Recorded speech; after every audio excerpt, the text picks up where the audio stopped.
I've got the spots, the sickness. There's the twins in my brain. Buongiorno a tutti. We're a few more sleeps away from the start of the 2024 Grand Tour season, so it's time for our big Giro d'Italia preview show. Are you ready to get to know all 22 teams and 176 riders lining up for the 3-week party through Italy? Welcome to a new episode of the Domestique Cycling podcast. And welcome to my two colleagues for today as well, Yves and Bram. Good afternoon. Hello. Guys, which part of the season do you prefer? The one-day classics or the Grand Tours? I personally think I prefer the Grand Tours because there's just more continuous racing. You're basically locked in for 3 weeks every time. Whereas with the classics, you do have that, there's no racing on for a while. But of course, you always have the big Sundays, which is nice. What about you, Yves? Yeah, I have to agree.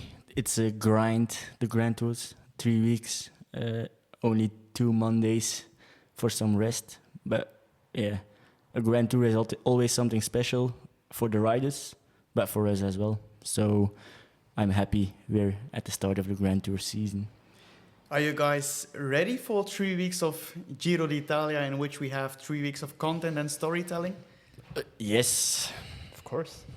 I mean, I think with the lineup that we have, I think it's going to be a challenge to make it interesting past the first week, but in terms of storytelling. But we'll find a way. All right, let's dive into the 2024 Giro d'Italia.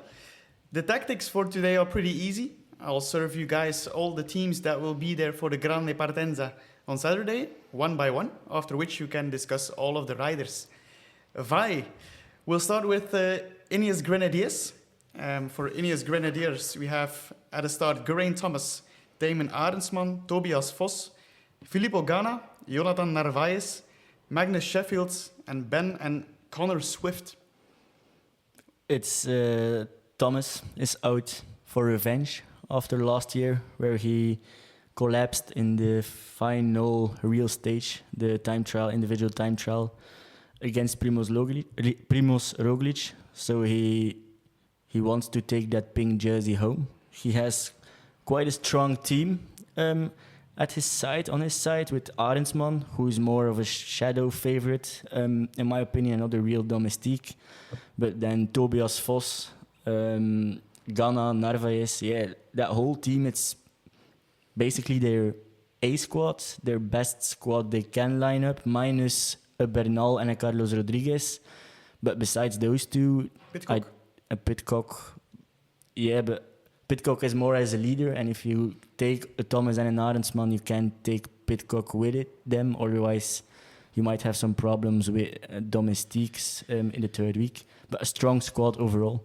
Geraint Thomas is turning 38 at the end of May. Do you still think he can compete for the win? Well, last year I didn't expect him to compete for the win against Roglic. This year, because of last year, my expectations are a bit higher. He has the same approach, domestiquing in the preparation races and just staying low profile. So I wonder how good he will be. He has a lot of experience, so no doubt he will be 100% at the start. Most important thing is for him, maybe don't crash, try to stay out of trouble. But the profile of this year's Giro is quite hard right from the gun. So that creates maybe a little bit more of a less hectic approach in the opening weekend. Definitely. You do also have a quite hard part in the last week. I think the last week is absolutely stacked with hard races. But actually, one rider that you didn't mention as part of the climbing squad is Sheffield. I think he's going to be quite instrumental if Arendsman is also played out as a shadow favorite within that team. I think Sheffield has a big role to play. Damon Arendsman said after Tour de Romandie he wasn't that happy about his numbers during the race. He wasn't happy about the feeling. Do you guys consider him as a super domestique or rather as a co-leader in case Geraint Thomas fails? For me, he's a co-leader. Arendsman grows into a Grand Tour. He's a little bit like a diesel, an engine who needs to get warm, before he gets the numbers he wants. And this Giro is very hard, and the parkour is hard. So yeah, the second part of the second week and the third week, he will be or instrumental for Thomas, or he will get his own chance and go for a Grand Tour podium even, because he has the abilities to do it.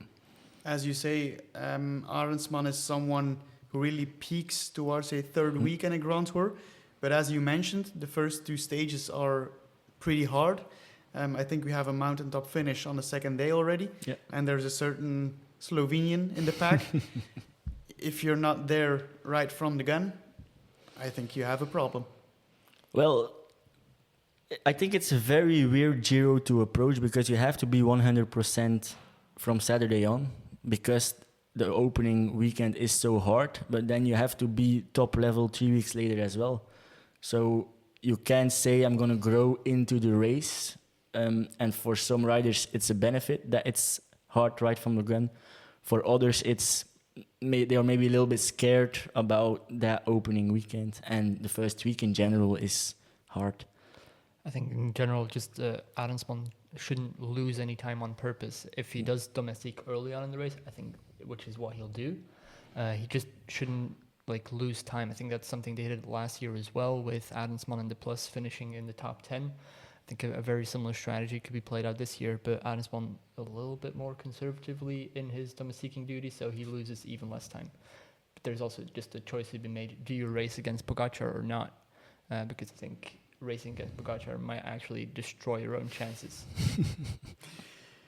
There's a certain Norwegian lining up there as well, Tobias Foss, the former world champion individual time trial, who won a stage at the Tour of the Alps. He will be one of the big domestics in the team. He will, but Tobias Vos, what can you say about him? He became individual time trial champion 2 years ago in Wollongong, unexpected. The year after, the season after, did nothing. Mm-hmm. You have to be honest. And then right now, transferred to Ineos and a stage win in Tour of the Alps. There are 70 plus time trial kilometers in the Giro as well. So as a former world champion time trial, maybe that should be a benefit for him. I don't know what to expect from him as mountain domestique, to be fair. Josh might be quite pissed right now, but I don't have really high expectations from him, certainly after seeing his performance in Tour of the Alps. Yes, he won the first stage, but then if he's climbing strong, he could be a really valuable asset in the team, I think. Yeah, certainly. That's true. A few more names to go here. Filippo Ganna. I don't think there's much opposition for him when it comes to time trialing. Can we expect 2 wins from Filippo Ganna? And what about the sprint? I don't expect him to sprint. I really don't. Isn't Narvaez the faster of the two, maybe?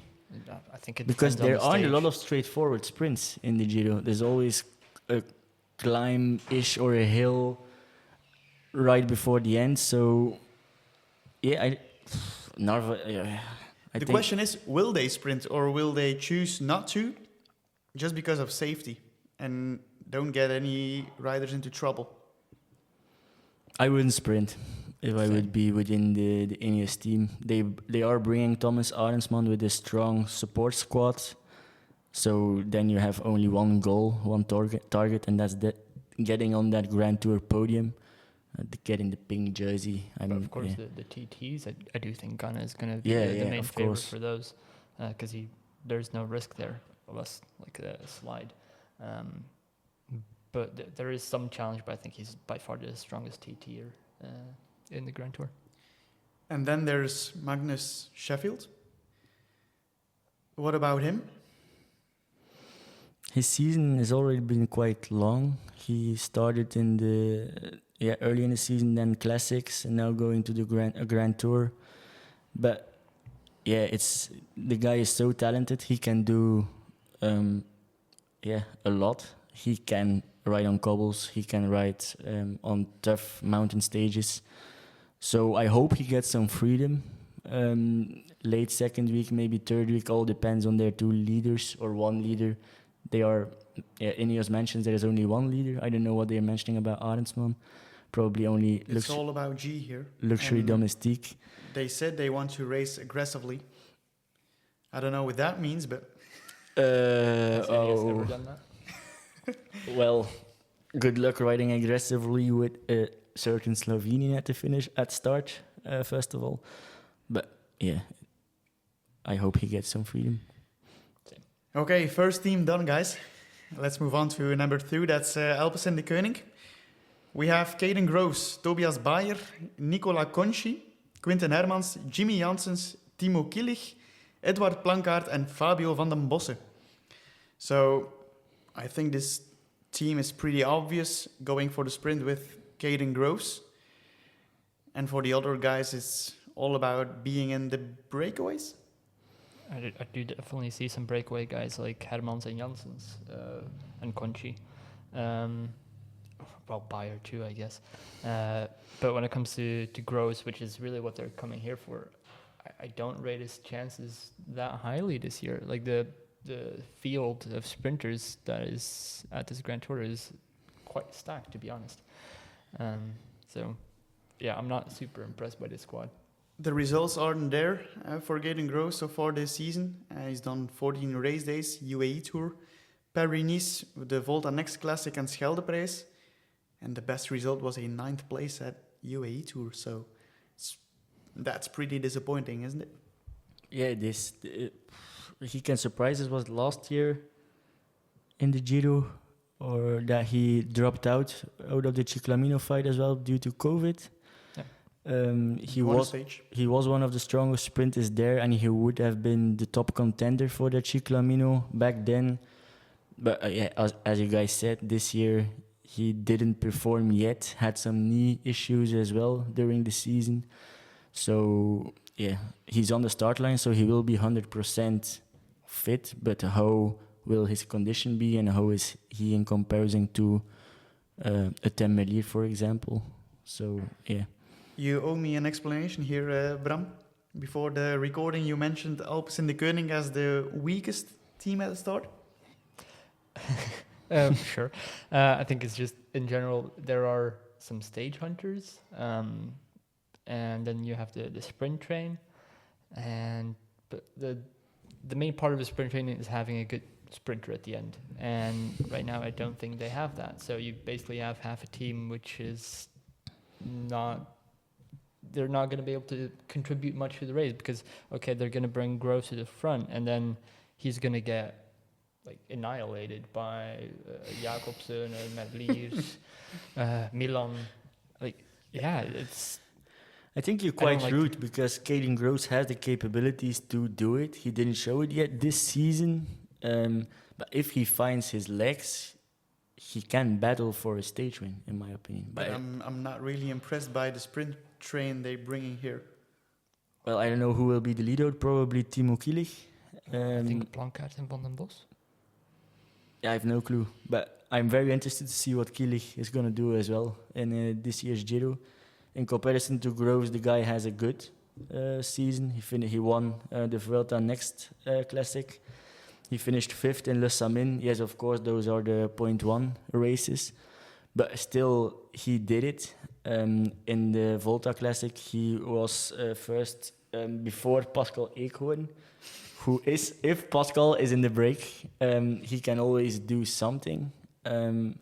But yeah, I'm interested to see Killich in the hillier stages. If he gets in the break, he has a sprint, what he can do. I have to be honest, I agree with Bram. Not really hyped about Alpecin-Deceuninck. So let's move on to Arkea-B&B Hotels with Jente Biermans, Louis Barré, Ewan Costiou, David Dekker, Donovan Grandin, Michel Ries, Alan Riou, and Alessandro Verre. I don't know how to pronounce that one. I think, Yves, you're kind of a fan of David Dekker.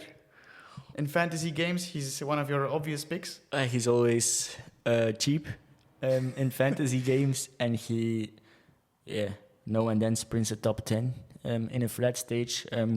He's the designated sprinter for Arkea together with Biermans, probably. But Dekker is the faster of the two, so he can get a nice top 10, maybe a top 5 if he's lucky in a stage. But I'm not that impressed by Arkea's team. You're making a mistake there. Ewan Kostyo. I'm very interested to see what he's going to do. Absolutely. He's very the hype young, is real. but still very young. I wouldn't be surprised if he's ending up close to a stage win from the breakaway, to be honest. His 2024 season is big so far. It's his first Grand Tour, that's true, so we don't really know how he performs over 3 weeks. But keep an eye on him. I will. I definitely think that he's the most interesting rider on this team. David Dekker top 10s, maybe if he's lucky a top 5. The rest of the team, maybe Conda, but Kostyo is definitely the rider to watch. All right, we're going fast now. Astana Qazaqstan team is lining up with Simone Velasco, Davide Ballerini, Alexei Lutsenko, Lorenzo Fortunato, Max Kanter, Henok Mulubran, Vadim Bronsky and Christian Scaroni. This is quite of an attractive team. I like this team. I didn't expect me to say Astana has a attractive team for this Giro. But with Scaroni, Bronsky, Fortunato, Lutsenko, even Velasco, those are all stagehanders, breakaway guys who are very strong when they are in a select group. So I certainly expect at least one stage win from Astana. They need some luck, of course. In a break, you always need some luck. But they certainly have the riders to get a stage win, a Grand Tour stage win. The question is, what will be the role of Alexei Lutsenko in this Giro d'Italia? He was announced pretty late into this team. He wasn't on the provisional start list, I think. So, yeah, he had a very good performance in Giro d'Abruzzo 2.1 race. He won the general classification, finished 8th in Liège. Finishing top 10 in a monument, being Liège isn't bad, I think. And then Tour de Romandie, did not finish the first stage. He finished the prologue. How long was it? 2.2 kilometers. So he only did that and then decided to quit stage 1. Why did he quit? And there was no communication about it. Was it to save some legs for the Giro already? Or were there some minor health problems? That's important. But I would go stage hunting for Lutsenko, but he probably won't. An important side note when it comes to Giro d'Abruzzo. Yes, it was a 2.1 race, and it was 3 weeks ago, but he beats Pavel Sivakov, George Bennett, Adam Yates there, so... Yeah. That was quite a stacked race. Yeah, those aren't pancakes. No, indeed. But I hope he goes for stage wins. I remember him last year, 2 years ago, in the Tour, that he just tried to hang on to get a top 10 in GC. He was able to gain some places in the final mountain stage, but still, Lutsenko is an attractive rider when he's in the break, and he's very strong, so let's go for stage wins, Alexei. I would say the same. I mean, I do think a top 10 in week 3 is possible, and maybe the KOM jersey if he wants to go for that. But I think he's here for UCI points because the team needs them. Yeah, so stage wins. Lorenzo Fortunato won on one of the most mythical climbs in Italy, Monte Zoncolan. I think it was three years ago. But since then, it's not been the same. Can I say that? Well, he made Contador his season 3 years ago. With Eolo, he gave them a Grand Tour win. That was very special. But yeah, such a weird rider for me. I like Fortunato, but he's a pure climber, never a GC rider, because he can't, he's dog shit in time trialing. But yeah, this season, once again, very mediocre. Top 10 in the penultimate stage in Catalonia. But besides that, what can you expect from him? It's in Italy. An Italian racing the Giro might give him that 1 or 2% extra, certainly when he's in the break. But I don't really expect huge things from him. What about Max Kanter? How do you rate him compared to David Dekker? He's better than David Dekker for me. And Kanter is known. Yeah, I see Kanter a bit the same as Bauhaus.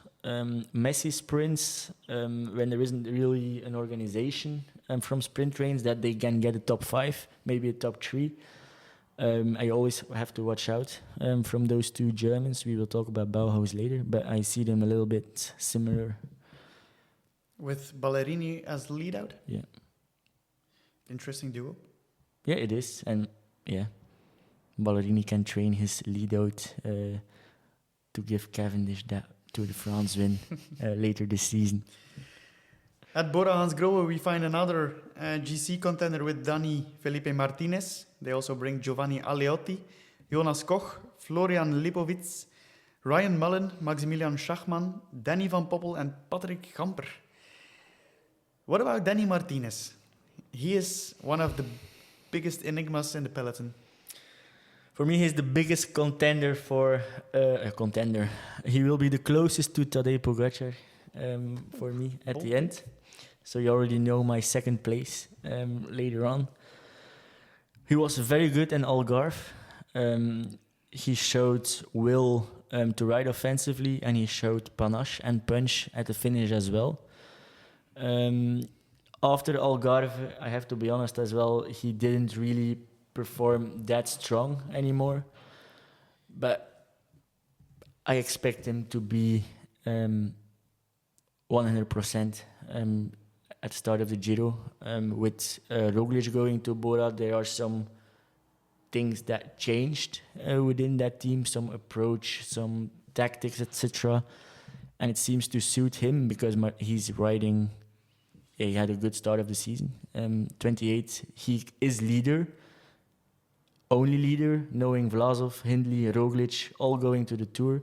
He gets the privilege to go to the Giro as an absolute leader. So I have high expectations from the Colombian. Emmanuel Buchmann wasn't really excited about Dani Martinez being the only leader. Imagine your boss says in January you go to the Giro, and then you plan everything around that. You go on altitude to the Teide, lonely on a mountain training, and then a week before the start, you can go. I would be fuming as well. And to also be honest. knowing that Roglic is going to Tour de France, that there's also Vlasov in the team. Yeah. While recording this, it's the Frankfurt race. He's at the start line there, so imagine him winning that. It would be hilarious. I mean, because he prepared for a Giro, he probably has really good legs. Yeah. So it is just such a shame that you're preparing for that long for a Grand Tour, basically guaranteed a spot, and then it gets taken away, and then you're sitting there with amazing legs, and there's only like 1.1 and 2.1 races on for the remainder of that period. So yeah, that sucks. As for Dani Martinez, I don't think he's the main contender for Tadej Pogacar, but also because he is so unpredictable. He can be good, but he can also be terrible. I just hope his bad day isn't that bad. It's also been since at the start of Giro, it's going to be about 2 months since he last raced. So that is a little bit unusual. Fresh. He has to be fresh. Have you ever seen Dani Martinez perform over 3 weeks as a leader? I think this is the first time. It's the first time as a leader. I recall the Giro Bernal one, where he finished 5th as well in general classification, with the mighty picture that he's encouraging Bernal to not lose too much time. Basically being our logo. Yeah, basically being our logo indeed. But yeah, with the high amount of time trial kilometers as well, he should be able to stay close to the time trial favorites. and maybe being one of the best of the GC men on the time trial bike. So yeah, he can. 2 more names I would like to discuss for Bora-Hansgrohe. First one is Florian Lipovic. The hype train left the station. Are you guys on that train? I definitely am. I actually picked him out as a potential co-leader. Holy 23 years old, first Grand Tour co-leader. I think if Martinez failed, and we've seen Martinez fail, that he can sort of, like, maybe without pressure, but, you know, come on, kid, see what you can do. And I think he can do quite a lot, judging by his performances in Romandy. He's in great shape, so why not? So you see him as a potential top 10 contender? If Martinez fails in the first week, then yes. He can win the U25 classification? No. Why not? Because I have other people who have that. Well, yeah, how can I say? I'm not really on the hype train yet. We can't argue that the guy has huge potential and has a bright future before him if he's managed well. But he did a very strong Romandie. Before that, he was racing in Catalonia, probably domestiquing. But let him get the experience. This is in his first Grand Tour. Let him domestique a bit for Martinez. Allow him to go in a break. But the team should allow him to lose time on purpose as well to keep the pressure off, because the hype train left. And if I would be the German, I would lose time in the opening weekend. The explanation for Emanuel Buchmann not being selected was that the team tactics suddenly changed. Do you think Florian Lipovic is involved in that change? I think he has to be. Buchmann was promised to have co-leadership, so here it goes then. I don't think that co-leadership is then going to Lipowitz, but I think Lipowitz has shown that his climbing has improved to the point that he can maybe be last man or second last man for a Martinez. So do you then need a Buchmann there as well? If you want a full mountain train, then yes. Yeah, but they don't have a full mountain train. They also have a sprint train. Yeah, but there's a lot about this team that I don't understand. Another thing is that Danny van Poppel is all of a sudden the team sprinter. Danny! And Sam Welsford is at home. No, he's racing Frankfurt as well. Yeah, but he wasn't on the provisional start list.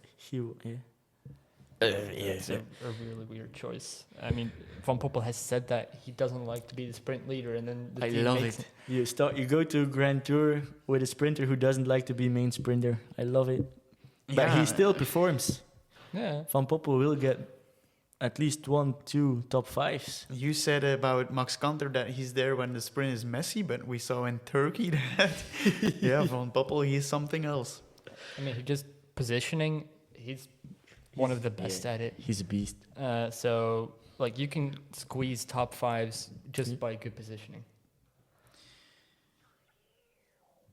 I was looking at the results of Classic Brugge de Panne. Danny van Poppel third after Philipsen and Merlier. Of course, fourth was Jason Tesson, or Tesson, I don't know. Simone Conzoni, Molano, Bauhaus, Kanter. So do you think it's possible for Danny to get a top 3? Yes. Do you think he's able to get a win?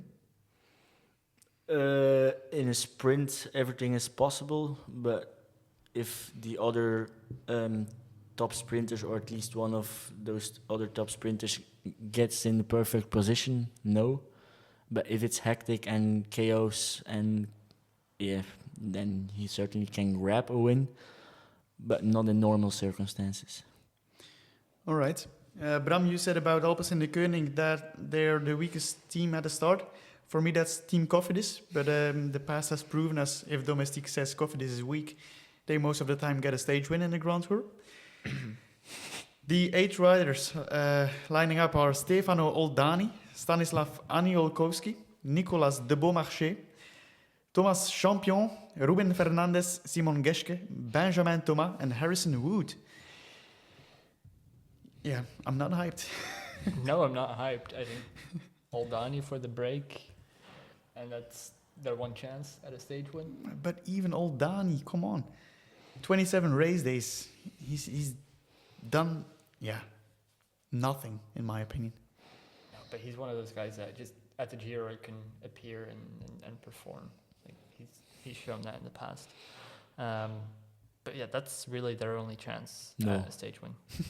Even we had a discussion about Stanislav Aniolkowski when making the team presentation on chill. while making the team presentation on X. I don't know what I said. I think I said it was basically impossible for Aniolkowski to get a win, and I'm still convinced it is. But Yves said that was a little too harsh. It's not possible for him to win. No, What, to win? he can get a top. You 10. never know what That happens was in the thing. cycling. You said I'm all about boring takes. You lost your big balls. Well, no. Simon Geschke, Grand Tour number 19, retired at the end of the season. Why not go out with a bang and a Grand Tour? Because you have to have Stage the win? legs for it. I remember him getting close to the KOM at Tour de France. That was a heartbreak. Yeah. If he's in the break, Geschke, watch out of the beard. I mean, he's a very likable rider, but I do think his best years are a little bit behind him. Well, he's 38. Yeah, you can't I argue don't think- that. I don't think I'm insulting him by saying that. Don't say it to Valverde. Oh no, Valverde's best years are still ahead of him. He's still winning races in gravel scene. But no, I don't expect Simon Geschke to be able to contest for a stage win. He'll still go in the break. I think basically this whole team will see in the break. Yeah. Being Team DS, what's the goal in this Giro? Go in the break. Yeah, Show the kid as much as possible. I would just say go with the Pro Conti teams and get in the break every day. Show colors. And then get 1 minute advantage of the peloton and then get railed in. Well, if Aniolkowski would be able to grab a top 5, I think that would be A kind success. of a success to me, Yeah. All right, moving on to Decathlon AG2R La Mondiale team with Ben O'Connor, Alex Baudin, the 2 Parepintre brothers, Damien Touzé, Bastien Tronchon, Andrea Vendrame, and Larry Warbass, I don't know. Next to Ben O'Connor, I predict a Andrea Vendrame stage win. It's possible. It's possible. Of course, it's possible. Considering Everything is possible. considering what he did at Romandy, He was he was impressive. really good. He was one of the more impressive riders in the race. I do think that the Parepintre brothers are also people that we need to watch out for if they are allowed in the break. Exactly. Is the team going to give them freedom, knowing that Ben O'Connor is the big leader? O'Connor is looking for his first Grand Tour podium in Rome. So I don't know. I hope they get the freedom, and if they get it, they're dangerous guys, both of them. Definitely. But for O'Connor, what are the expectations for him? I personally don't hold out too many. Of course, he was pretty good at the UAE Tour. Well, he said in the past that the problem was to perform over 3 weeks. He always had that bad day in which all of his dreams collapse. It's difficult to say. He had a very strong season, one of his strongest seasons so far in his career. But after his 4th place in the Tour a couple of seasons ago, it didn't work out anymore, or he had a bad day in a Grand Tour, or he had a sword in his ass. But yeah, he's probably in his best shape he's ever been, finishing 2nd in GC UAE, finishing 5th in the GC Tirreno. and finishing second in GC of Tour of the Alps. 3 stage races this season, 3 times, very good performance, and then a win early in the season in Spain in the one-day races. So he will be ready, but it's all about that bad day. The same I said with Dani Martinez. How bad will the bad day be? Is it 1 minute that you lose, or is it 7 minutes that you lose? That's a big difference. So, small prediction. Where do you think Ben O'Connor will end up? Top 5. I was thinking about place 4 or 5 as well. Same. Okay. Next is EF Education-EasyPost, and yeah, it's not a surprise that their team hasn't been officially announced, but on the provisional start list there's Hugh Carty, Jefferson Cepeda, Stefan de Bot, André Amador, Simon Carr, Esteban Chavez, Mikel Honoré, and Georg Steinhauser. I think, Yves, you're pretty excited about the last name? And Stefan de Bot as well. Those guys are always value, betting-wise, in break stages. And they are always able to get in the right break, but then they miss some luck or legs to finish it off. But you had a lot of questions, Mark, about the Bora team, but I have quite some questions about the EF team, to be honest. What's their This is a mix of everything. approach? They have Carty. Carty is... Can we consider him as a GC rider? I don't know. Yes, but not Yeah, well, for the top let me say, 5. he was GC O Gran Camino 6th, GC Catalunya 84th, GC Phenomenal. Tour of the Alps 28th. So he's going up. Well, now, I don't know. There hasn't been any communication about the team selection because it's not official yet. But I'm very interested to see what's going to be their approach to this Giro, because they had a lot of stage hunters. They have an If you attractive see team. This team, they should give freedom to everyone. Yeah, like This is everyone for themselves. every single one of them can win a stage.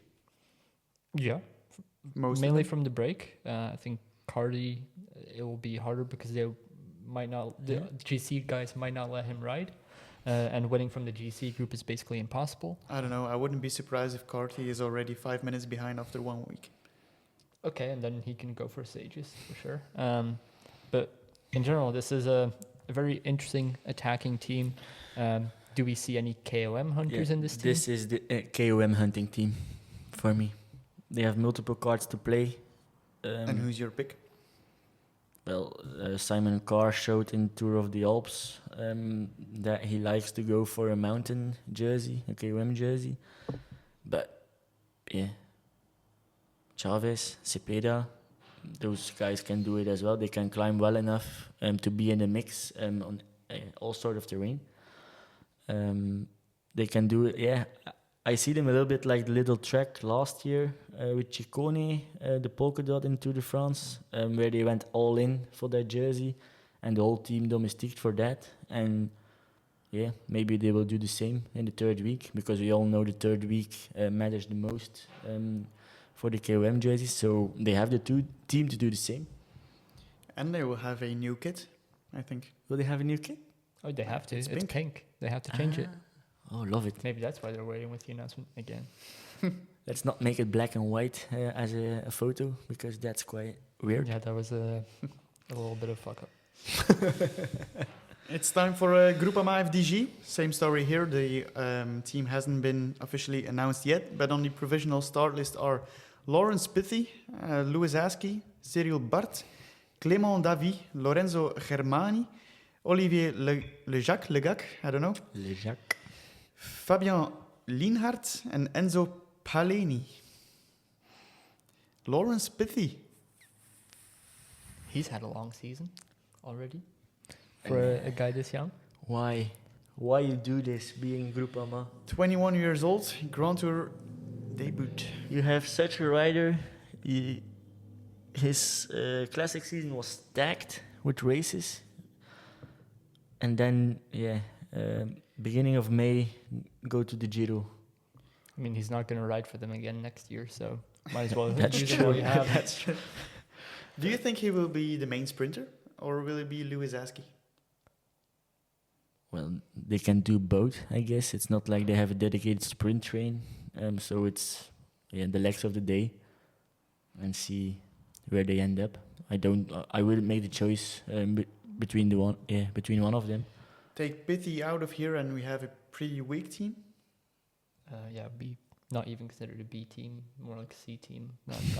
Quite a lot of C Shots teams fired. at the start line. It's just I think a lot of these teams, and especially the French teams, are holding out for the Tour to send their best team there.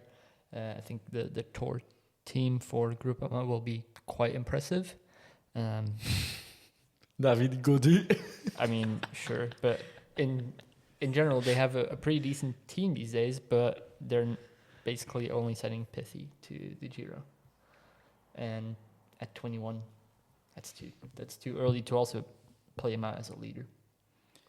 Enough said. Too much said. Intermarche-Wanty is pretty interesting, isn't it, Bram? With Biniam Girmay, Lilian Calmejean, Kevin Colleoni, Madis Mikkels, Dries de Poter, Adrien Petit, Dion Smith en Roel van Sint-Maartensdijk. Who is Dries de Poter? Who is Dries de Poter? Dries de Poter is a very talented guy who I would like to have on the podcast once, but I'm not allowed. No. Yeah. You are allowed. You're certainly allowed. He's a lovely guy. He already had an interview with Erythro Poetina for a blog article last 2 years season ago. of 2 years ago or 2 years ago. But this team is in general all in for Girmay. Or And- Madis Mikkels. Yes. I think they're going to play out Girmay, but Nicholas is an interesting rider. Another messy sprinter.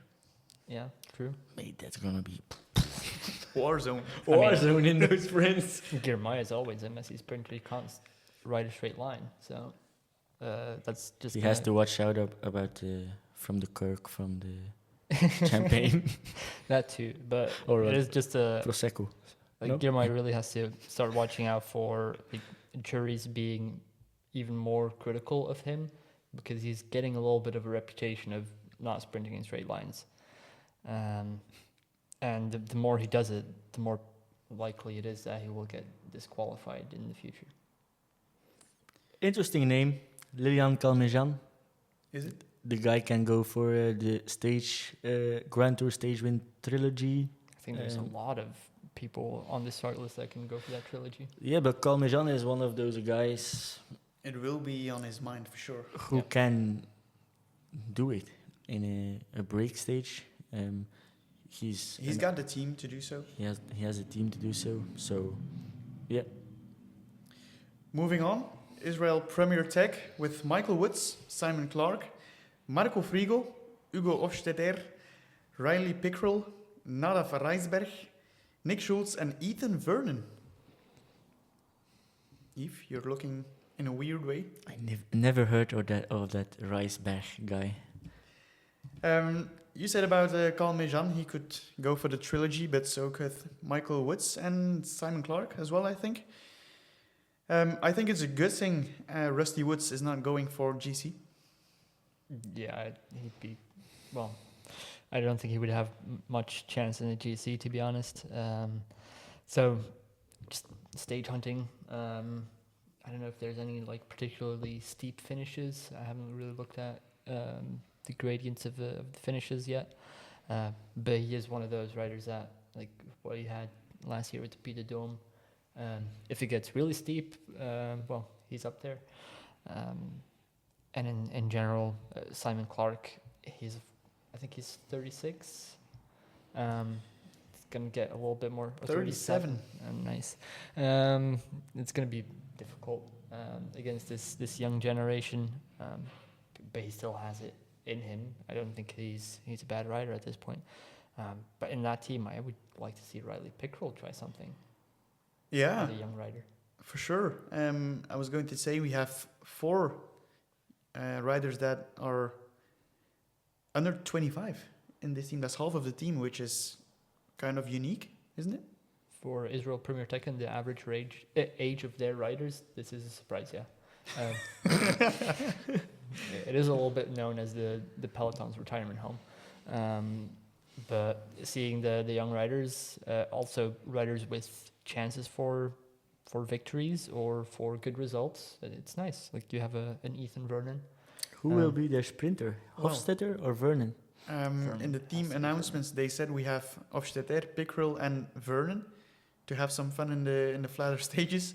And Vernon, he said in his quote that for him, Giro d'Italia is a big preparation race for the Olympics. He's doing a Van der Poel, using a Grand Tour to prep for a one-day race. In Takes all up quite a honesty, I lot of think time. Vernon would be the best plan. Yeah, in my opinion as well. But with that quote, I have some questions about. Yeah, me too. There's still a month and a half in between the end of the Giro and then Tour, so and the Olympics. And I'm guessing he's also going for the Olympics track. He's there to gain experience as well.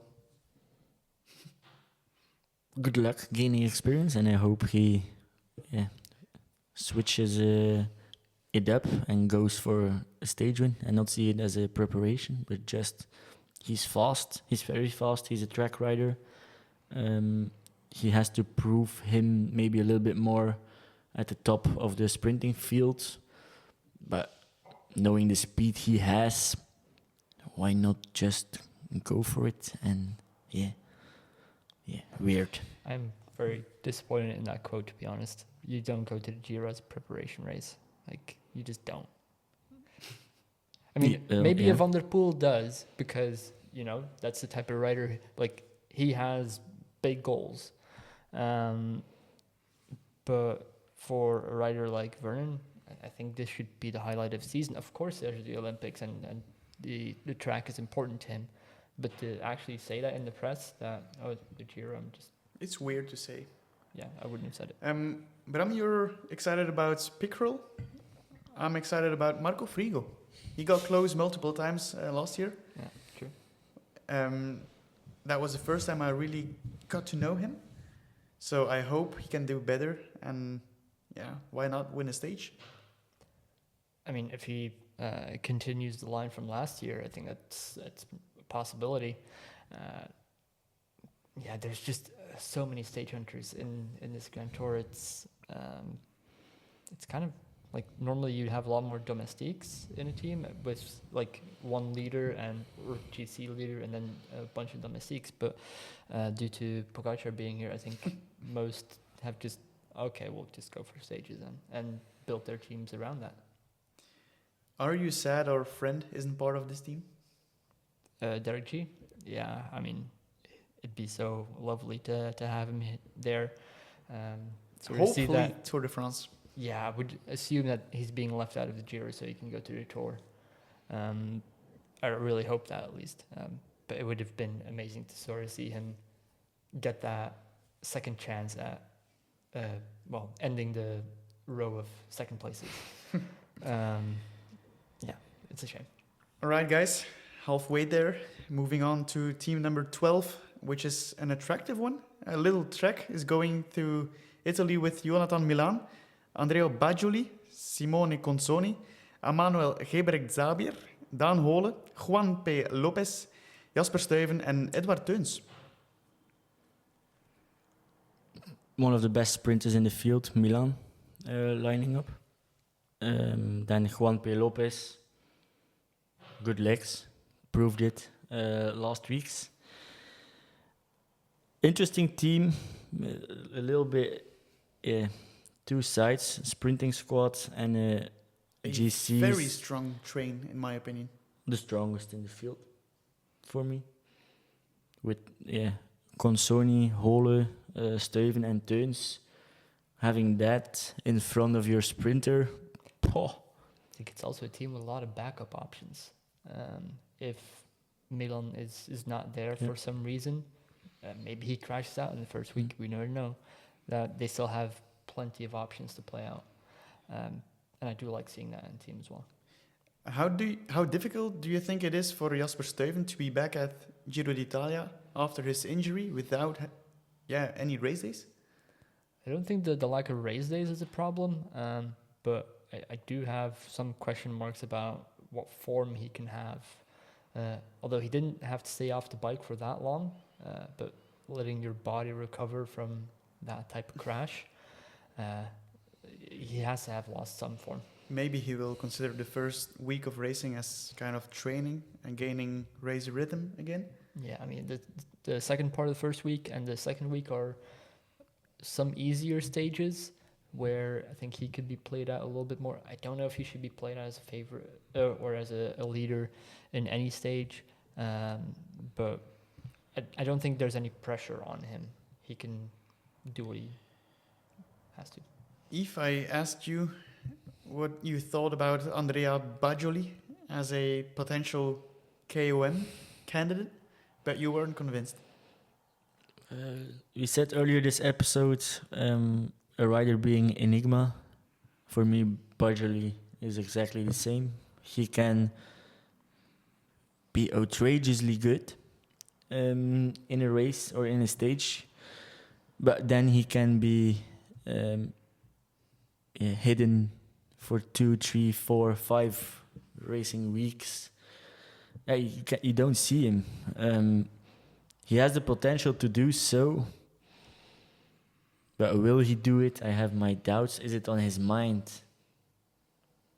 I don't know. I would go for a stage win if I'm the guy, to be honest, and maybe. Well, that's basically what it starts with most of the time. Yeah. Getting the stage win or being the breakaway that goes for it, then gaining a lot of points, and then getting to week 3. Yeah, you know where you are in the standings. So I think for like foothills stages, Bajoli is going to be great and he can pick up a lot of points. But when you have climbs that are over 10 kilometers long, I think he's at a serious disadvantage. And that's where the big points are for the KOM. So I think he would quickly crack there in the third week if he were to go for the KOM. maybe the next theme is an interesting one for the KOM because he is back.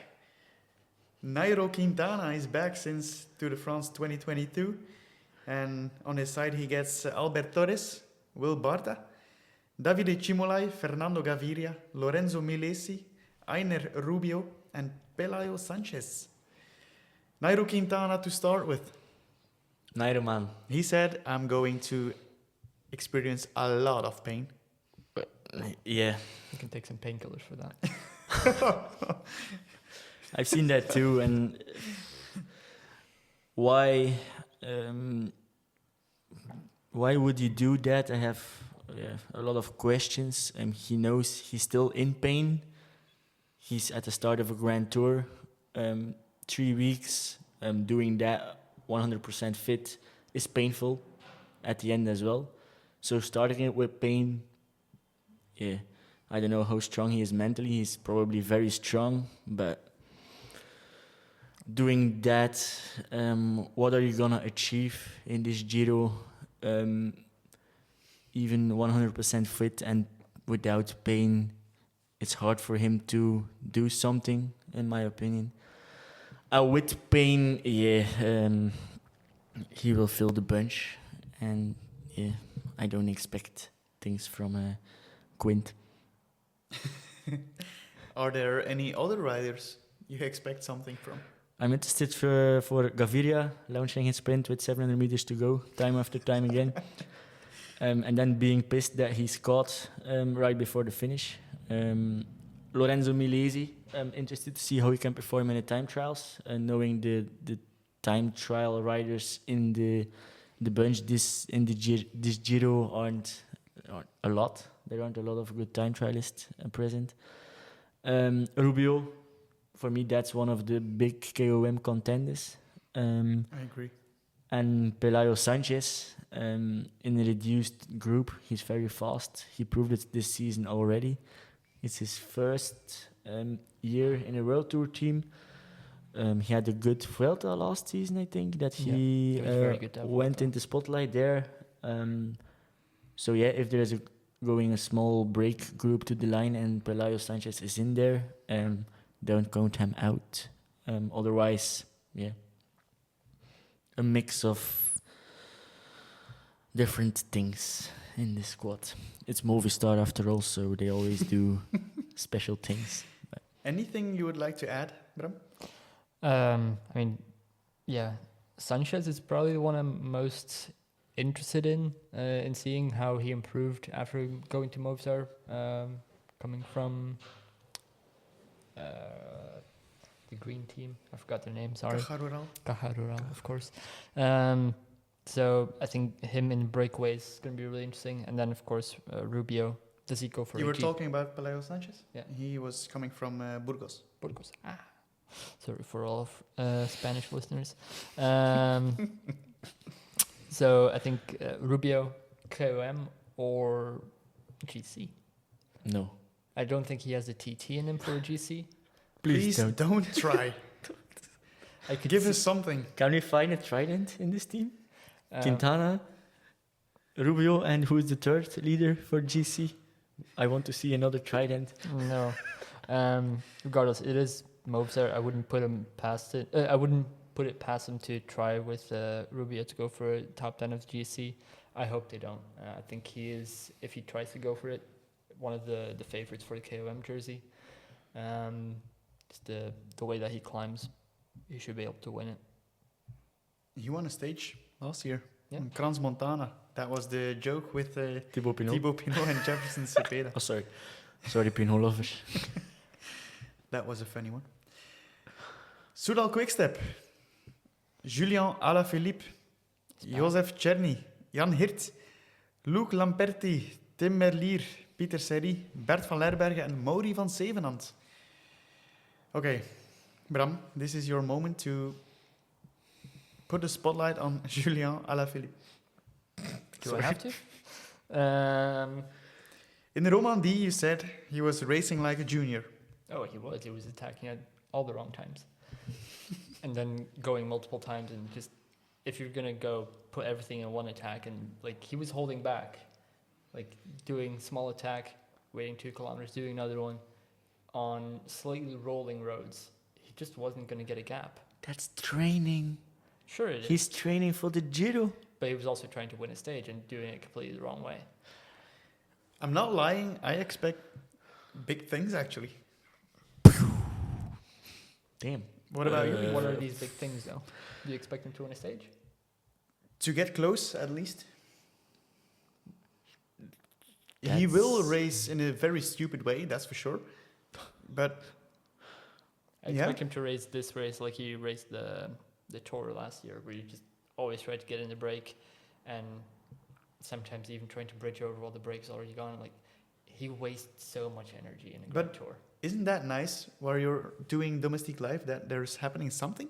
Of course, he's a very entertaining rider, but Not when he does parquet with 50 k's to go, then it has literally problem. nothing to add to the race. But he has to play it smart together with Mauri van Zevenand, in my opinion. Together, they can do good things in break stages. And Jan Hirt. I have my doubts about Jan Hirt because of his... I don't see him as a very explosive rider. And probably he has some trouble getting into the break, I think. If he's in there, he's a good climber, a very good climber, but I think he will have trouble to get in the break. that's where someone else from the team can help him. Yeah. They basically get clear with the two of them. But at that point, yeah, sure. Mauri van Zevenand showed in the classics that he's totally ready for this. Several guys on X tipped him as a potential KOM candidate. Can you guys agree with that? Or do you think he's not the type of rider to get the KOM? I can agree. But we don't know how he's climbing But- on yeah. 10 kilometer. But I don't know who Mounts. Do we? No, we don't. No. But still, if I would be Modi, I would just, do what I want to do. There were, no expectations. There's no GC leader to protect and to ride for. You can just care about yourself. get in the break if you want to, do how you feel, what you feel, and I think don't always listen to Alaphilippe because he will say attack when you don't have to attack, according to Bram. But yeah, just go with the flow for Van Zevenand in this Giro, and don't pin yourself to that KOM classification. If you're good in the standings at the beginning of the third week, then you can certainly give it a go, give it a try. But I wouldn't start the Giro with ambitions to go for the KOM jersey, being Modi. I wouldn't do that either. What about you, Mr. Host? I wouldn't go for KOM, to be honest. At least I wouldn't start with the idea of going for it.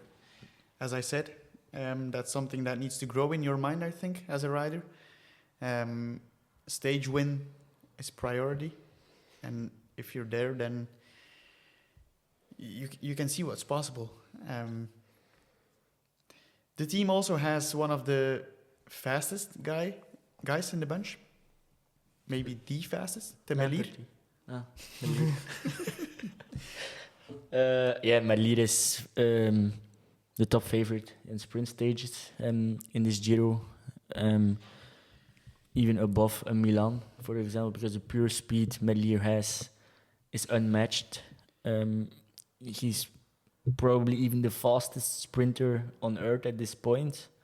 Purely looking at speed, sprinting is more than speed, but purely looking at speed, he's so fast. So yeah, at least 1 or 2 stages for the problem is Temelir doesn't really love Grand Tours. He's homesick a lot of times, he says. Do you think that will be a big problem? Because yeah, it's a mental game. I think in first week and early part of the second week we'll see him win. But beyond that, I think he's gonna fade out and maybe even go home. Do you expect him to reach Rome? No. Me neither, to be honest. It's why I don't have him as a favorite for the Ciclamino, because I don't think he'll reach the end. Did he ever finish? He did. He finished the Vuelta that Remco won. But yeah, I don't consider him to be a Grand Tour rider. He's not going to have the opportunity to win the first stage this time around. That's sort of a thing for him for stage races, win the first stage and then have that leader's jersey for a day. The problem is when you're homesick and you have 3 big mountain stages ahead that you're climbing, you're losing time. You're suffering. Thinking about, why shouldn't I go home? It's a mental game, as I said. I wouldn't allow him to go home. Well, if he gets off his bike, then you As don't a really team have DS. Get back on. It's you're Tim Melir. You're paid enough money to do your job. You're the fastest sprinter in the bunch, so you can win the last stage as well if you achieve it. If you reach there with quite fresh legs, and being Team DS or being Patrick Lefevre within Soudal Quick-Step, I think you have to try and keep Melir in the team and really, don't just allow him to go, in my opinion. Of course, sickness, injury, etc. is something else, but you're selected out of a team of 30 riders. You get the privilege to start in a Grand Tour. Then, if you're able to, with your fitness, finish it, in my opinion. Of course, and of course he's starting with that idea as well, but just in that moment of weakness where you are half an hour behind the bunch, you still have half a mountain to go, and you're like... Then you need a DS who motivates you. And then you also are going to have like Van Ladderberger next to you who's going to keep you going. Of course, that's also a function of a lead out in those mountain stages. They're there to keep you going. Yeah. We all remember Fabio Jacobsen 1 year, 2 years ago, where he was suffering on that uphill finish. He was within the last minute before the time cut, and if you see how all the riders, all the teammates are looking at that, are cheering for you. Everyone was waiting on the finish line, yelling you to the finish line. Then I think you're obliged as a sprinter to give it your all every stage to reach the time cut, because they are domestiquing for you in that faster sprint stages. I mean, That's all my that- opinion, and might be, a lot of people might disagree, but I think Everything you said is true. It's just it happens so often that a sprinter does get off, and that's sort of what I expect for Manvier in the last week. But I kind of want to return to Van Zevenand because I have a hot take that I don't want to allow to be wasted. my chair right now. I think if he starts with the idea of it, he could finish top 10 in GC. But he's not going to start with that idea. He's going to start with the idea of stage hunting and lose time on purpose. But if he were to start with the idea that he could do a top 10 GC, he could. But like Hannes mentioned, how good is his climbing? I think it's quite good. Like the 10K climbs, the 10. Yeah, I don't know. What a question, man. That's a hot take. Yeah, I'm not following you on that one, to be honest. I mean, we won't see it happen because he's not going to do it. But I think he has the ability to, and I think he's in the best shape we've seen him in. Hot take confirmed. All right, team dsm-firmenich PostNL with Romain Bardet, Tobias Lund Andresen, Chris Hamilton, Fabio Jacobsen, Bram Welten, Gijs Leemreize, Julius van den Berg and Kevin Vermaarke. Big GC hopes with Romain Bardet. Definitely after Liège, he's definitely got that hope up, and he has the right to. He's a. I need to be Podium honest, favorite. he's in my top 3. I think he's in many people's top 3. But also the rest of his team has sort of proved themselves in, was it Hungary? With, I mean, yes, Hungary is or is it Turkey that they all went to? It was Turkey. Yeah, sorry. With Tobias Lund Andresen taking 3 stages. Damn. Yeah, but also Jacobsen winning stage. Like, they kind of cleaned up that race. They also won the GC. I think just dsm-firmenich in that race kind of dominated. Yeah, but we need to be honest. The opposition wasn't at the same level as we will have here at Giro d'Italia. No, but it's a mental thing. You know, you're coming into Yeah, it with a winning that's right. spirit. Team spirit is good. So just. But the plan will be to go for Fabio Jacobsen here. Of course. I think Andersen, when he won, he was basically leading out Jacobsen. Jacobsen said, "Okay, go." Like he wasn't even trying to go over. He was just letting him win. Kevin Vermaarke. Breakaway guy or super domestique? I would like to see him as breakaway guy, but I fear he will be used as luxury domestique for Bardet. The problem is when Romain Bardet is doing good the first 10 days, I think all the team will have to support him, and that will be the end of the freedom. I think he's going to be changed to Sad Bardet. story. I mean, otherwise you have Chris Hamilton. Yeah, well, the mountain train is pretty poor. Yeah. To be honest, a lot of the team is going to support Fabio Jacobsen as well. So I don't know if it's enough for Romain Bardet, or do you think Bardet is a guy that doesn't need a lot of support? I don't think Bardet needs a lot of support. We all know how this race will turn out, and the fight for second and third position in GC, there are other strong teams who will be there, and Giro is never a race where team makes a huge difference, because the selections aren't the strongest, like they are saving it up for the Tour, so a leader is a lot of times on his own, with one luxury domestique beside him. So I don't think it's a huge problem for Bardet, because it's not like dsm-firmenich PostNL will pace the peloton. They should. You never know. They really should.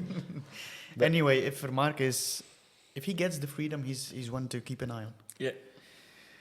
Team Jayco AlUla with Alessandro De Marchi, Eddie Dunbar, Caleb Ewan, Michael Hepburn, Luca Mesgic, Luke Plapp, Max Walscheid, and Filippo Zana. A lot to talk about here. Yves, you were already laughing about Caleb Ewan. Did you know Does it that was mean about Caleb Ewan? you once again have no trust in the Australian? I have no clue. I'm gonna stay low profile because he's racing Eschborn Frankfurt right now. So if he wins it within the next 30 minutes to an hour, I'm gonna be screwed. But I was having doubts when making my fantasy team, to be honest. Caleb Ewan hasn't proven, a lot this season, but somehow I have the feeling he could God, strike. Thomas, mate, you were too long in this. Back me on this You one. have a Bram. sunstroke. I Don't think do it, bro. He's too big of an unknown to really say, oh yeah, he's going to be in for stage wins. I mean, a good Caleb Ewan should be, but I don't think we can say right now we're going to see a good Caleb Ewan unless he wins Eschborn Frankfurt. At least he has Walscheid and Mesgic in front of him. This is a very interesting and good team. That's a solid train. Yeah. Besides sprinting, they also have De Marchi, who won a stage at Tour of the Alps. Yes. He's the Italian Thomas de Gendt, I think. Yeah. A breakaway expert. They also have Luke Plapp. Anything about Luke Plapp? Yeah, I think he's in amazing shape. I actually have him written down as a podium contender. Adoration. Podium contender. There's 70. Please say again. There is 70 kilometers of time trial in this race. Mhm. Luke Plapp is an excellent time trialist, and what we saw in Romandy was that he also climbs amazingly well. We have Tadej Pogacar. We have Geraint Thomas. We have Dani Martinez. That's a podium. Then we have Luke Plapp for place 4. No, He needs to take time on everyone in that time trial because he's losing time on the uphill. I don't. And think he his will. time trial in Romandy wasn't good. Maybe. No, I expect a lot from him.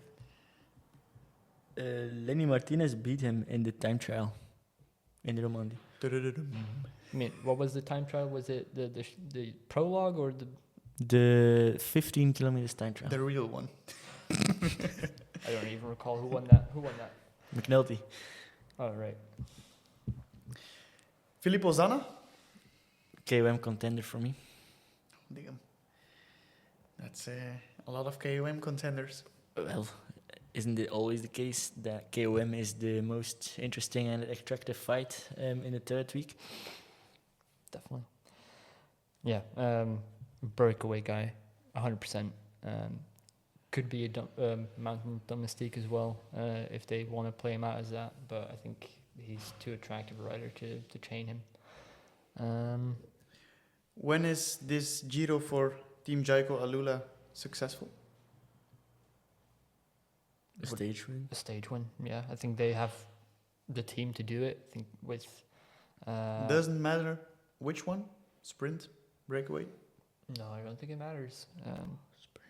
Of course, a sprint with Caleb Ewan because they're bringing in their big Australian sprinter or tiniest Australian. Actually, this is he's tiny. Come on. this is an important race for Caleb Ewan. It is. It's make or break. If it fails again, He's done. in your head, I he's mean, done according already. to you, he's been done for 3 What about years. Eddie Freddy? Dunbar. Eddie Dunbar. Yeah, I mean, last year was really good at Yeah. the Giro. yeah. Last year, but last year and this year. Yeah, this year he's not really shown anything. But up until, I think, early on in last year, he was also Abandoned not shown. Valenciana, abandoned UAE Tour, abandoned Romandy. Excellent preparation. Fresh legs.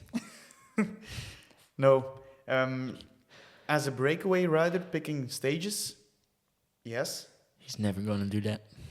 You think he's going for GC? He left Ineos to Yeah. Jayco AlUla to be able to go for GC. He is GC leader 100%, and he's going for GC. And he's not finishing in top 10. I'm not No, saying that. I'm he's just been a saying he's domestique. Go with Plough. No, I have no trust in Eddie Dunbar this time. Sorry.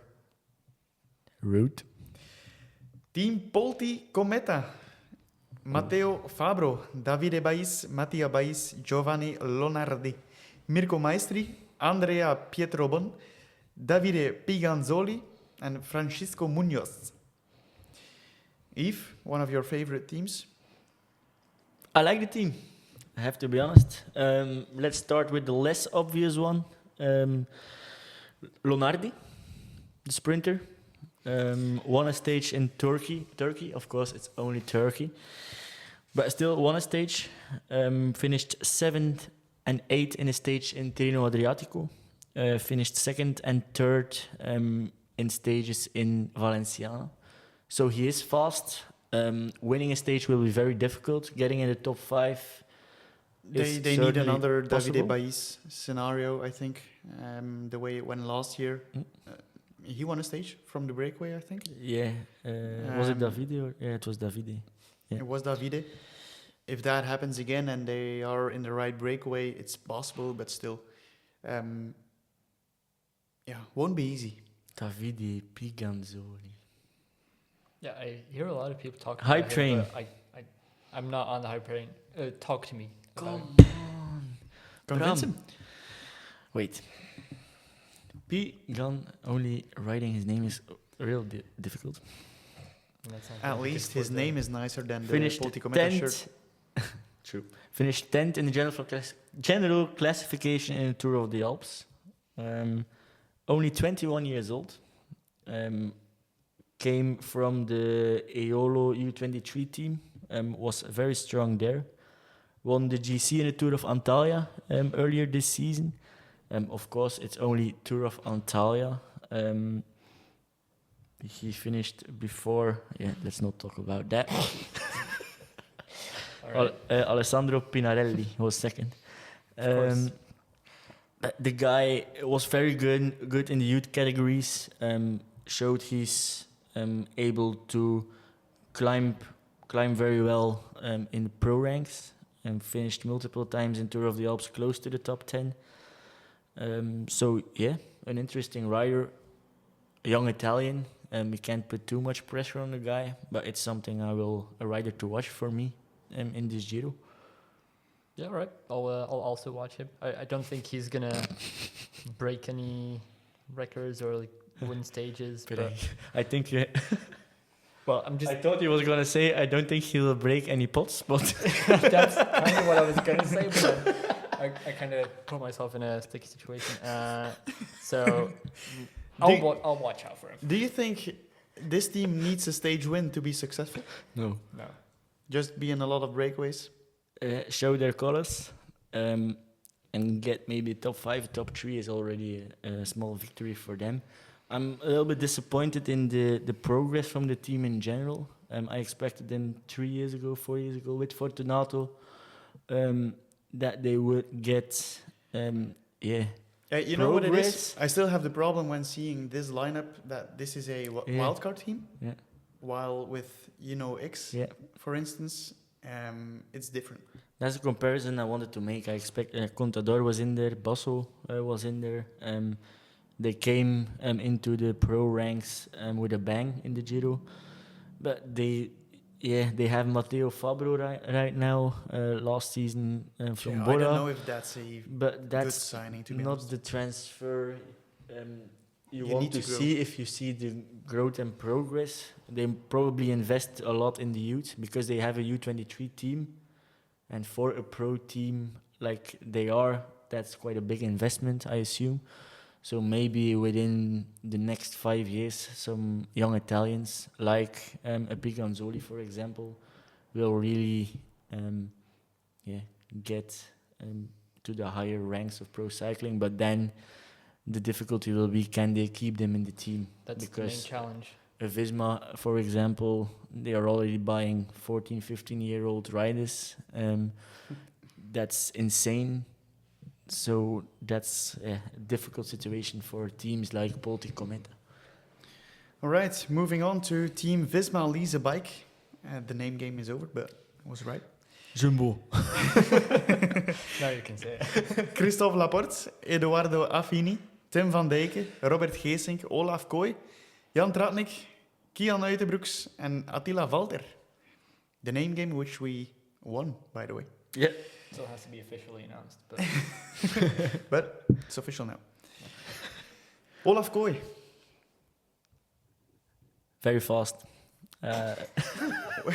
What an analysis. No, you can tell that we've been going on for more than an hour. Merlier, Milan and Kooi are the fastest three in the bunch. Totally agree. And they can all three win a sprint head-to-head against each other.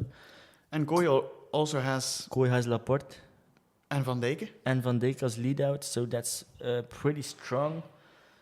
So I expect nice sprint battles, actually. If everyone gets out of trouble into the last K and the trains, it's going to be very nice to see. Because, yeah, Kooi is an attractive sprinter, Merlier is an attractive sprinter, Milan is very attractive with his head bobbing.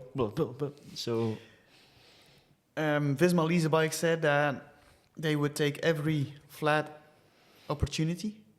Does that mean that decreases the chances of breakaways in flatter stages in the last week? You know, a lot of times you get to see like stage 18, 19, if that's flat. A lot of sprinters are home already. A lot of teams lost riders. Then the breakaway has a chance. But the fact that there are a lot of strong sprinters here might be a problem for that breakaway. yeah, I have to agree, and it all depends on how much riders of Visma-Lease bike will be in the race in the third week as well. We all know there are crashes, there are abandons due to illnesses. So, but they have a good squad to pace the peloton back. Affini is a real engine at front of the bunch. And then you have a Van Dijken. What about a Tratnik? This Giro, if he wants, he can climb very well. Will Tratnik be sort of bodyguard for Uitenbroeks together with Valter, or will they use Tratnik as well in the side team for Kooi? I think Uitenbroeks can go for GC himself, and the others will have some freedom. I expect Geesink to have some freedom, Tratnik as well, Valter for sure. And Geesink could be very interesting because he's like, one of the strongest domestiques in the peloton. It's been a long time since we saw him get a lot of freedom, and this Giro it might be the case. Yeah. 100%. I think with Geesink especially, last year, I think at the Tour and the Vuelta, it was Vuelta, I think, he was super strong. Was Vuelta. So, here, if he's not played out as a pure domestique and he can be in the break, of course, explosiveness is going to be his issue getting into that break. But if he's in there and it's a mountaintop finish, I mean, he's a likable guy. I wouldn't want to take that victory away. I think with Kian Uitenbroeks, Valter is going to be, Valter and Geesink are going to be a little bit chained to him, but it really depends on how Uitenbroeks. You know, the first week, the first few days, and 70 kilometers of time trialing are a problem for him because his time trial is he's shit. Trained on that a lot, but I don't know how good it is now. But besides the time trial, I expect him to be among the best, to be honest. Yeah. Do you guys think a top 5 is possible? Not with this amount of time trial kilometers, no. He will lose so much time in those time trials. He finished, he did 2 time trials, individual time trials this season, starting with Au Gran Camino. But that was neutralized. GC times didn't count. Yeah, but in the time trial itself, he lost.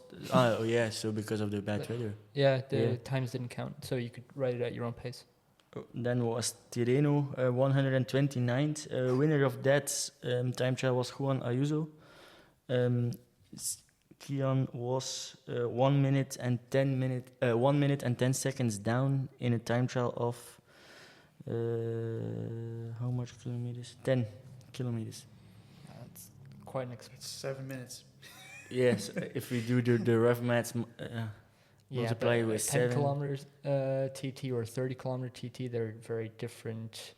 But it's on a Ayuso, for example, so yeah, that's certainly going to be the same on a Pogacar, that you're going to lose that amount of time. Definitely.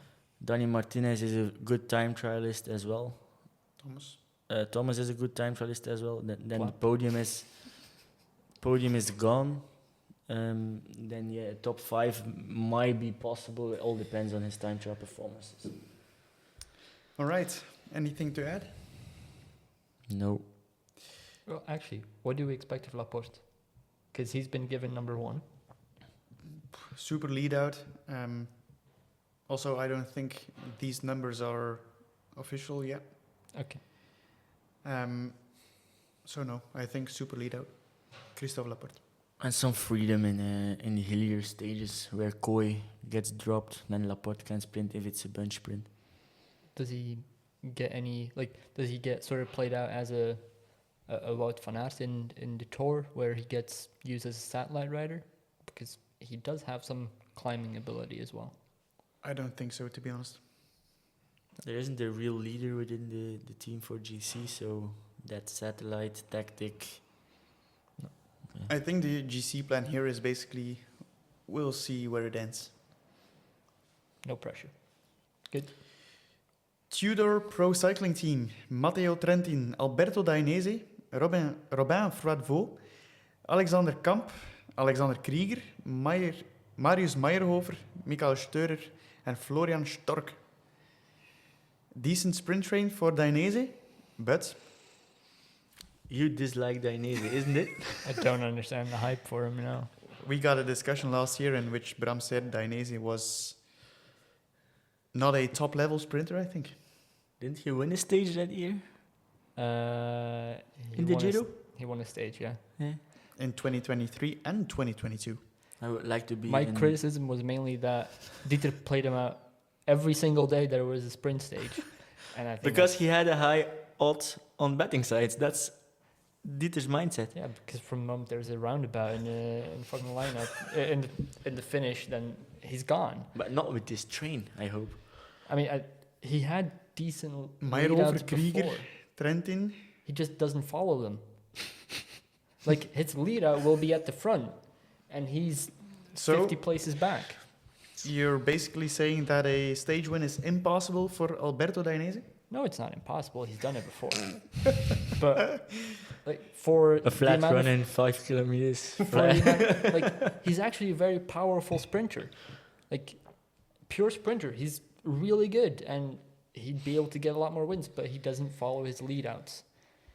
And if he were to follow them, he'd be a lot higher up in the results. But very often he's either top 3 or 50th. My KOM pick is in this team. Yes, Michael Steurer. It's Tudor's first Grand Tour, so they will really want to show himself. Steurer has the KOM experience. He is an excellent stage hunter and he has the legs, so KOM confirmed. All right. How much money do we put on him? Do you guys agree? I think he's going to try for it, but I don't think my consider list him a of favorite. KOM contenders is too big already, so I have to disagree on this. No, I agree. He's one of the favorites. I think Rubio is my main favorite for the KOM jersey, but just underneath Rubio, then you have a Steurer who can climb very well and who is able to gather multiple KOM points. It's time to reveal your pick, Bram. For what? The KOM. Oh, I have to die Pogacar. Bummer. That's a freezing cold take. That's an excellent bridge towards UAE Team Emirates, who is lining up with, of course, Tadej Pogacar, Rui Oliveira, Mikkel Bjerg, Felix Großschartner, Vegard Staken-Lengen, Rafael Majka, Juan Sebastian Molano, and Domen Novak. This is a good team. How is... It is. It is a good team, but it's not a good UAE team. No. But it's a good team. Sure. How should Tadej Pogacar tackle this race? First, take it easy towards the end, or go all in on the first stages and take it easy towards the end? first 8 stages all in, put Put everyone on 10 minutes. And the then stage take after it the time trial is Prato di... Tivo. Just that's the final stage, he has to go all in and then ride defensively. So you expect him to be 5 Because minutes? if you wait till the last in front. week, then you 5, take 10. risks. So why not go ham first 8 stages and then react, or let your team do the most work, and then you have that What is the biggest danger Tadej Pogacar has to face? crashing, staying out of trouble in general. If he, for example, has mechanical at a very bad moment that he's not able to come back, that's always possible, or he crashes. I saw That's the- betting sites giving odds for how many stages is Tadej Pogacar going to win. Options were 5+. Not gonna happen. In my opinion, as soon as Tadej Pogacar has a decent advantage in GC, there will be a lot of opportunities for breakaways. Pogacar is going to Tour de France, so he will need to save energy. So I don't think UAE Team Emirates is going to chase a lot of breakaways down, but that's when Ineos Grenadiers, for instance, pops up with their aggressive style of racing. But Ineos will do it 2 times. Pogacar will take the win, and then Ineos will say, "Yeah, fuck that aggressive style of racing. We're not doing this again." Yeah, like are other teams, when UAE lets the break go and other teams start chasing and they take Pogacar to the line, do they think they can beat him? Is Geraint Thomas going to beat Tadej Pogacar on an uphill sprint on a mountaintop finish? That's the best joke I heard today. No, because he's not going to get to the sprint. He's going to get dropped. This is for brake controlling and to control who's in the brake.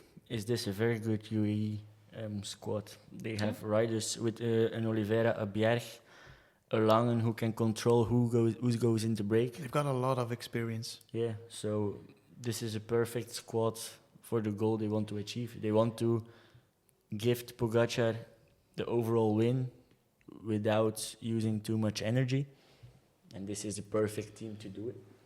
Yeah. And there's also Juan Sebastian Molano. Just one is going to say the same name.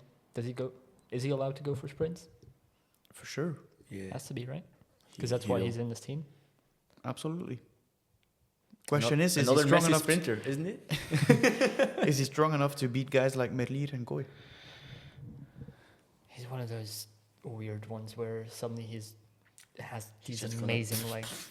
Didn't he win one of the final stage at Vuelta once? 2 years ago. yes. That was a weird one as well. Wasn't he doing the lead out? Yeah. Uh, Ackerman? yeah, I think it was for Ackerman.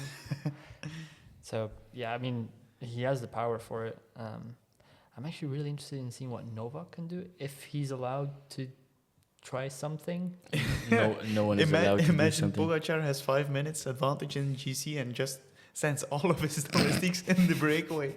Honestly, it's something I could see him do just for fun. And then I'll catch up with you later. Then has his. Keep Micah next to him to be sure, and the rest go. I think he would keep Novak next to him, to be honest. Would be I legendary. think they're really good mates. Micah as well. Remember the rock, Oh, paper, true, scissors true. in the Tour of Slovenia. All right, it's time for maybe the most difficult team. To pronounce. VF Group-Bardiani CSF-Faizane with Domenico Pozzovivo, good old. Luca Covilli, Filippo Fiorelli, Martin Marcellusi, Manuele Tarozzi, Giulio Pellizzari, Alessandro Tonelli, and Enrico Zanoncello. Well done. Thanks. Domenico Pozzovivo. First, we need to say his age. 41. Yeah, I don't expect anything from him, to be honest. I think he's going to ride a very anonymous race. Yeah. Is it still possible to end up in top 10 GC? No.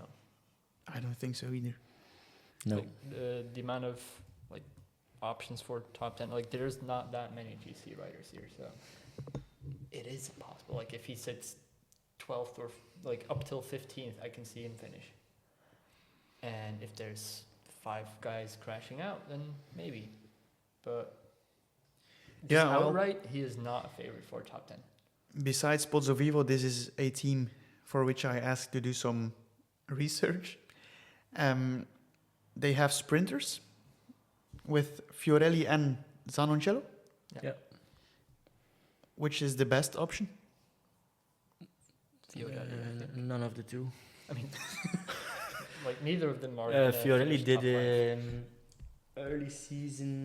They had a 1-2, the Bardiani team early this season, and Oh. Fiorelli was one of that they Spain, yeah. that they missed the corner Yeah, yeah. in the final Valenciano. 5K.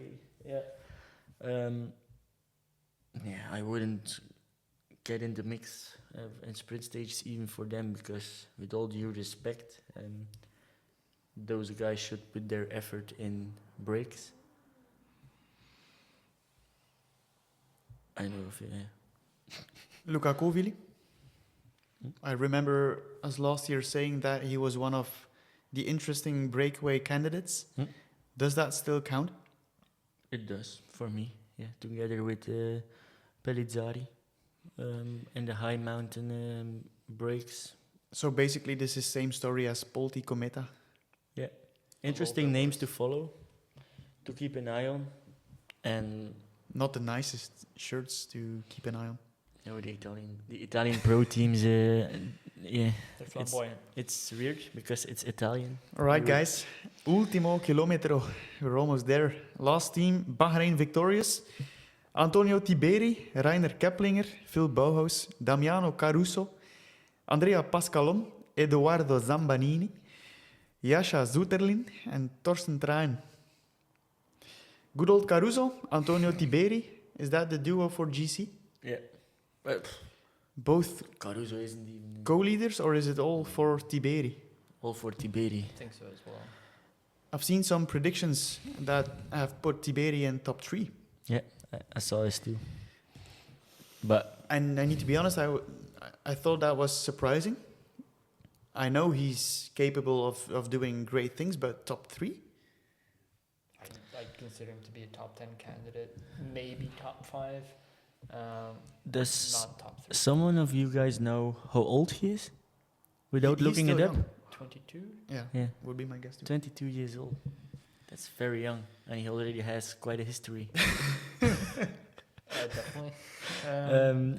But yeah, he finished 3rd in the GC Tour of the Alps, 8th in Catalonia. He was really good in Swiss last year as well. Yeah. He has a decent time trial, if I recall correctly. Not superb, but not bad either. But I don't know. Top 3 is it's a big bet, of course. It's value, but No, I don't expect him to be on the podium. top 5, but top 3 will be difficult. Even top 5. Do you rate him higher than Kian Uiterbroeks, for instance?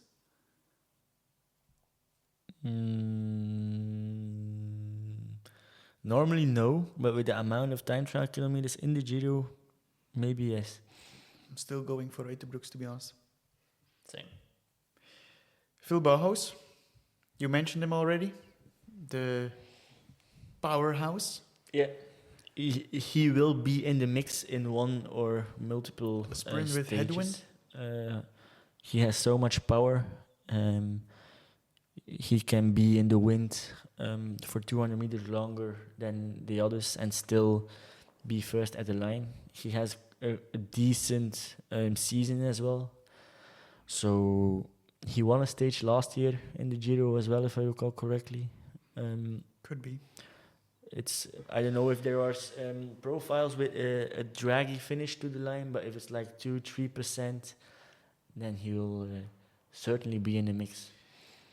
There is no Wout Poels in this team, which was kind of a surprise as well, as he was on the provisional start list, but he needs to focus on targets later on in the season. Still, he could complete his trilogy here. I think it's a real shame not to have Pools here. I think he was like one of the stage hunters with most likelihood of success. But I think they're playing it a little bit more on GC for Tiberi by the looks of it. And there's no space for Poels in that. Or What a shame. When I was making my fantasy team for Giro, Wout Poels was one of the first on the paper. Because Trilogy, he was motivated, and then all of a sudden, he's out of the squad. And I think he was replaced by Edoardo Zambanini, which is an interesting name as well. 23 years old, pure climber. Yeah. It's I saw the interview from Poels after Liège, or was it after Tour of the Alps? I don't know, where he was very looking forward to the start of the Giro to complete the stage win trilogy. So I don't know what's going on behind the scenes at Bahrain to prepare for bigger targets later this season. I only think about Tour de France. But yeah, it's a pity for him. I think as a team management, you need to feel what's the drive of your riders, and the drive for Poels was very clear to complete that trilogy. And now he's not even on the start list, so you take that chance away from him. He's not the youngest anymore as well. The chances will not keep on coming. There's only one Giro a year, so it's a pity for the Dutchman that it happens like this. But we don't know what's said, of course, to him. Right, what's guys. promised to him. It's time for the picks. Is there anyone that hasn't Tadej Pogacar as the overall winner of Giro d'Italia? No. So, who joins him on the podium in Rome? I already said it. The second for me is Dani Martinez. And third, Romain Bardet. I have, no surprise there. I also already said it. Luke Plap and Geraint Thomas in third. I had Romain Bardet and Dani Martinez. Oula, So the other way around. c'est beau ça. Points classification. I'm going for Olaf Koy. Jonathan Milan. Jonathan Milan. Well, I'm the We contrarian didn't know here. each other. That's insane. My KOM pick is Michael Steurer. Rubio. Pogacar, and if I have to be less boring, Lutsenko. Youth classification. Well, I have to go for Plap because he's finishing second, so he wins that. I had Damon Arensman. I'm in doubt. Still, I was thinking who would be about your that. fourth place? Mate. If you were thinking about Tiberi, like Yeah, Tiberi is on that list. Arensman was on that list. And Plop was on that list as well. I don't know. I'm gonna go for Tiberi then. Tiberi, interesting. Right, guys, is there anything you would like to add to this big Giro preview show? Maybe I would like to say to our followers and listeners, enjoy the Giro. Enjoy the first Grand Tour of the season. What kind of content will Domestique be bringing? Domestic Live, podcasts, maybe with a guest. And Domestique picks. on domestic X. picks as well. I'm gonna win. Dieter gonna be last. Those things are certain. And in between first and last, it's up to you to battle it out. What a way to end this Domestique preview show of Giro d'Italia. Thank you guys for listening or watching, and we will see you back after stage 2 of Giro d'Italia next week. Ciao. bye-bye. Ciao. I've got the spots, the sickness. Let's be twins in my brain.